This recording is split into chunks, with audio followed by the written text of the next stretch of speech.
शिक्षा को लेकर के नारद बाबा वृंदावन में गए।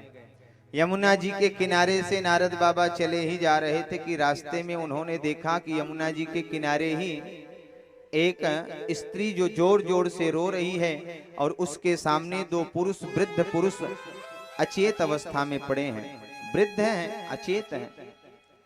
और उस स्त्री के चारों ओर ढेर सारी स्त्रियां उसे पंखा झल रही हैं, उसे चुप करा रही, शांत करा रही। नारद जी को लगा कि ये बड़ा आश्चर्य है कि कोई स्त्री रो रही है, उसके सामने दो दो पुरुष अचेत अवस्था में पड़े हैं। जरा जाकर के पूछना चाहिए ये देवी जी कौन है, इनका दुख क्या है, किस कारण से दुखी हैं। नारद जी अभी बढ़े ही थे कि तभी विचार आया कि हम हैं महात्मा, हम हैं संत, और संतों का स्त्रियों के बीच में जाने का भला कौन सा काम। इसलिए नारद जी लौट पड़े, और जैसे ही लौटे तो उन देवी जी ने उन नारद जी को पुकारा, अरे महाराज जरा रुकिए, अरे महाराज आप जैसे संतों के दर्शन करने से जीवात्मा के कई जन्मों के पाप नष्ट हो जाते हैं, सारे दुख दूर हो जाते हैं, और आज आप हमारे बीच में आकर के भी चले जा रहे हो। महाराज जरा आइए, हमारी समस्या का निवारण तो कीजिए, हमारे दुख को दूर कीजिए, हम पर कृपा कीजिए।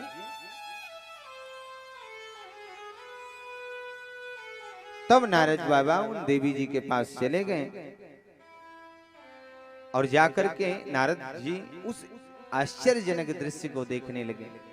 प्रश्न कर लिया, बोली देवी जी का बिमऊ, ये दोनों कौन हैं जो अचेत पड़े हैं। काशी तुम, हे देवी जी आप कौन हो, और काई माह, ये सारी स्त्रियां कौन हैं, जरा इनका भी परिचय कराओ। तब उन देवी जी ने अपना परिचय कराया, अहम भक्ति रीतिख्याता, हे महाराज मेरा नाम भक्ति है, और ये मेरे दोनों पुत्र हैं ज्ञान और वैराग, जो अचेत और बूढ़े हो गए।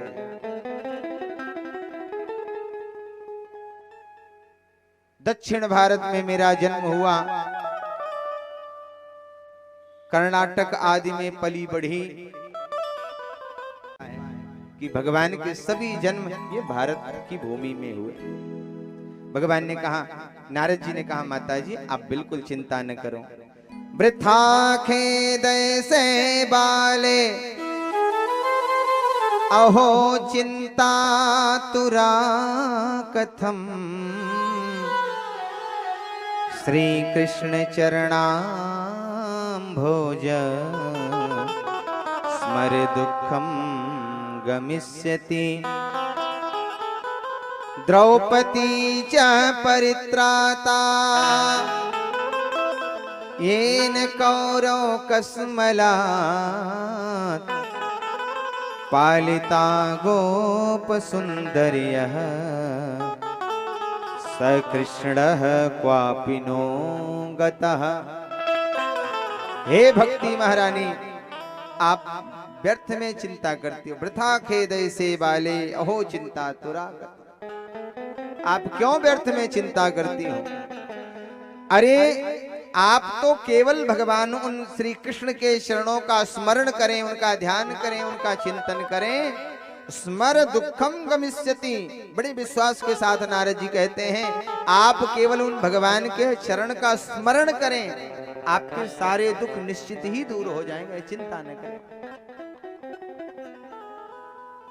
माता जी विचार करो, जिनके एक बार पुकारने पर मात्र पर, उन द्रौपदी की पुकार पर जो द्वारिका से दौड़े दौड़े चले आए, सबके वृंदावन की कण कण में है, अणु अणु में है वो प्रभु। आप चिंता न करें, आपके दुख जरूर दूर होंगे।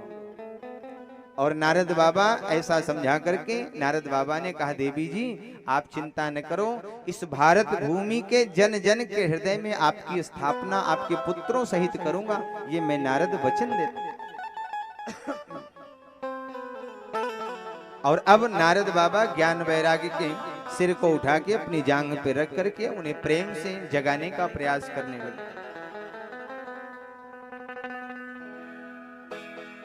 ज्ञान वैराग्य को के कान में वो बड़े बड़े ग्रंथों के उच्चारण सुनाने लगे, वेद मंत्र सुनाया। जो भी उनके पास साधन उन्हें आते थे, उन्हें स्मरण था, वो सब सुनाए।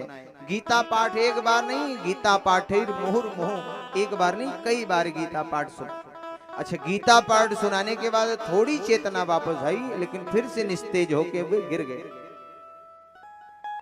तब नारद जी को लगा कि हमारे पास जो भी चूरन चटनी थी वो सब तो इनको चटाई, इसके बाद भी ज्ञान वैराग्य का कल्याण नहीं हो रहा है। नारद जी को लगा कि हमारे पास जो कुछ भी था हमने सारी चूरन चटनी चटाई है, इसके बाद भी इनका कल्याण नहीं हो रहा है, तो इनको अब लगता है किसी बड़े डॉक्टर के पास भेजना है। नारद जी बड़े परेशान ही थे कि उसी समय आकाशवाणी हो गई। व्योम वाणी तदैवाभू मारिखे खिद्यतामिति उद्यमः सफलस्तेयं भविष्यति न संशयः। जरा विचार करें, उधर नारद जी भी बड़े दृढ़ प्रतिज्ञ होकर के बड़े विश्वास से कह रहे हैं, स्मरम दुखम गमिष्यति, भगवान का स्मरण करो दुख जाएगा, निश्चित ही जाएगा, ये विश्वास की बात। और इधर आकाशवाणी ने नारद जी को कहा, नारद जी आप सत्कर्म करो, उद्यमः सफलस्तेयम्, आपका उद्यम व्यर्थ नहीं जाएगा, निश्चित ही आपका कार्य सिद्ध होगा, लेकिन भविष्यति न संशय, निश्चित ही कार्य सिद्ध होना है, लेकिन आप उद्यम कीजिए, आप सत्कर्म कीजिए। नारद जी ने पूछा, ये सत्कर्म है क्या? आकाशवाणी ने कहा, ये कोई आपको संत ही बताएगा, कोई महात्मा बताएगा। नारद जी को लगा कि अब सत्कर्म की खोज करने के लिए चलना पड़ा। तो नारद जी ने देवी भक्ति महारानी से कहा, देवी जी आप अपने पुत्रों को संभालें, चिंता न करें, आपके पुत्रों के लिए औषधि ढूंढने जा रहा हूं, दवाई ढूंढने जा रहा हूं, और जल्दी ही दवाई लेके वापस लौटूंगा, तब तक आप इनकी देख रेख करें। भक्ति महारानी ने कहा, महाराज बस अब आपका ही आसरा, और नारद जी चल पड़े। अब नारद जी सत्कर्म की इच्छा लेकर के बड़े बड़े संत महात्माओं के बीच में जाने लगे। विचार करना, नारद जी से बड़ा कौन संत होवे? जब नारद जी को नहीं पता कि सत्कर्म क्या है, तो कोई बड़ा महात्मा ही बताए तो कैसे बताए? ढेर सारे महात्मा तो ऐसे बने कि जिनको ये सुनाई पड़ा कि नारद जी हमारे पास आ रहे हैं पूछने के लिए कि सत्कर्म क्या है, तो उन्होंने अपने द्वार पे पहले ही अपने चेला खड़ा कर दिया और कह दिया कि अगर नारद जी आए तो कह देना गुरुजी आजकल मौन धारण करके बैठे हैं, बोलते नहीं तो क्या बताएंगे। कुछ महात्माओं ने तो कह दिया चेला से कि नारद जी आए तो कह देना गुरुजी तीर्थाटन करने हरिद्वार चले गए, हैं नहीं आजकल इधर आश्रम। नारद जी जगह जगह घूमते घूमते बद्री विशाल पहुंच गए, और वहीं बद्री विशाल में जब नारद जी पहुंचे तो वहां सनकादिकों से भेंट हो गई, जहां कल हम लोग जहां से प्रारंभ किया। चारों भैया सनक सनंदन सनातन सनत कुमार, चारों भैया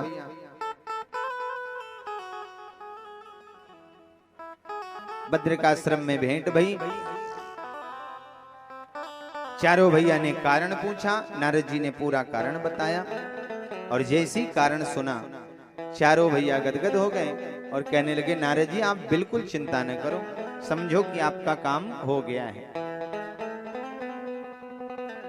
माम चिंता कुरु देवर से हर्ष चित्ते समावह उपायः सुरबसाध्योत्र वर्तते पूर्वैवहि। हे नारद बाबा आप बिल्कुल चिंता न करो, आपकी इच्छा निश्चित ही पूर्ण हो गई है, मानो आपका काम पहले से देवताओं के माध्यम से सिद्ध कर दिया गया हो। हे नारद जी आप भक्ति ज्ञान और वैराग्य को श्रीमद् भागवत की कथा सुनाओ। अब जरा विचार करें, नारद जी को बड़ा आश्चर्य हुआ, बोले महाराज आप कहते हो कि भक्ति ज्ञान वैराग्य को श्रीमद् भागवत की कथा सुनाएं? जबकि हमने वेदों को एक बार नहीं कई बार सुनाया, और श्रीमद् भागवत ये वेदों का ही सार है। जब हमने वेद ही एक बार नहीं कई बार सुना दिए, और वेदों को सुनाने से भक्ति ज्ञान वैराग्य का कल्याण नहीं हुआ, ज्ञान वैराग्य की मूर्छा नहीं शांत भई, तो वेदों का सार भागवत जी की कथा सुनाने से उनका भला कैसे कल्याण हो जाएगा, जरा ये समझा के हमको बताएं महाराज। सनकादिक हंसने लगे और नारद जी से कहने लगे, नारद बाबा एक बात बताओ,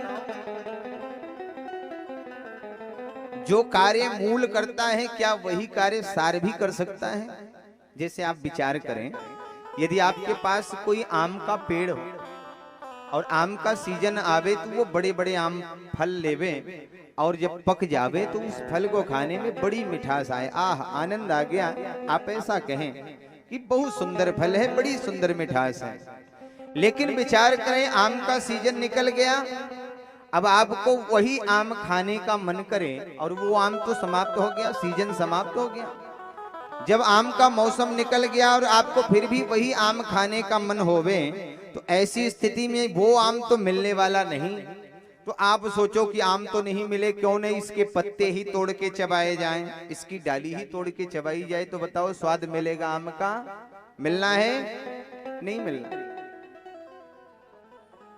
उस पेड़ का तत्व क्या है, सार क्या है? बोले आम का फल है, वही उसका तत्व है, सार तत्व है। लेकिन मौसम निकल जाने के बाद हम उस आम के पेड़ के सार तत्व को नहीं प्राप्त कर पाते, और अगर हम उसके पत्ते आदि से अगर स्वाद लेना चाहें तो स्वाद बिल्कुल बिगड़ जाएगा। यहाँ तक कि कभी कभी उन पत्तों में ऐसे स्वाद होते कि मुंह बिगड़ जाए बिल्कुल। बोलो राधे राधे। उसी प्रकार से नारद जी से सनकादिक कहते हैं, हे नारद जी, भले ही ये वेदों का सार तत्व है श्रीमद् भागवत महापुराण, जिसे पंचम वेद ही भले ही कहा गया, लेकिन ये सार तत्व है। जो सार तत्व करता है वो मूल तत्व नहीं कर पाता। सार तत्व क्या है? गुड़ है, चीनी है, लेकिन वो गन्ना काम नहीं करेगा जो गुड़ चीनी काम कर देवे। हाँ, इसलिए नारद जी को बड़े प्रेम से समझाया तो नारद जी को बात समझ में आई। नारद जी ने कहा, महाराज हमको क्या करना? बोले भागवत जी की कथा का आयोजन कराओ। नारद जी ने कहा ठीक है महाराज, और भागवत जी की कथा का आयोजन हरिद्वार में गंगा तट पे करें। ध्यान दें, मरीज कहाँ है? वृंदावन में। डॉक्टर कहाँ मिले? बद्री विशाल में। और हॉस्पिटल कहाँ खुल रहा है? बोले हरिद्वार में खुल। कहाँ? हरिद्वार में गंगा तट पे आयोजन हो गया श्रीमद् भागवत महापुराण। जिन्होंने सुना, जैसे सुना, सब भागे भागे दौड़ पड़े, चलो कथा सुनने। और बड़ी भीड़ लग गई है। सुंदर व्यास गादी बनाई है। चारों भैया सनक, सनंदन, सनातन, सनत कुमार, चारों भैया व्यास गादी पर, व्यासपीठ पर विराजमान हुए हैं भागवत जी का गायन करने के लिए। नारद जी भी सुंदर आसन लगा करके बैठ गए हैं और भगवान की कथा सुनने को। उसी समय नारद जी को आश्चर्य हुआ, याद आया कि जिनके लिए कथा करा रहे हैं उनको तो हमने बुलाया नहीं। और 3 आसन बगल में लगा करके आवाहन किया, हे भक्ति महारानी, हे ज्ञान, हे वैराग्य, आप तीनों आसन पे विराजें और भगवान की कथा सुने। बड़े प्रेम से सनकादिकों ने भगवान की कथा गाई, और ऐसी भगवान की कथा गाई है कि महात्म संपन्न होते होते ही भगवान स्वयं प्रकट हो गए हैं उस सभा में।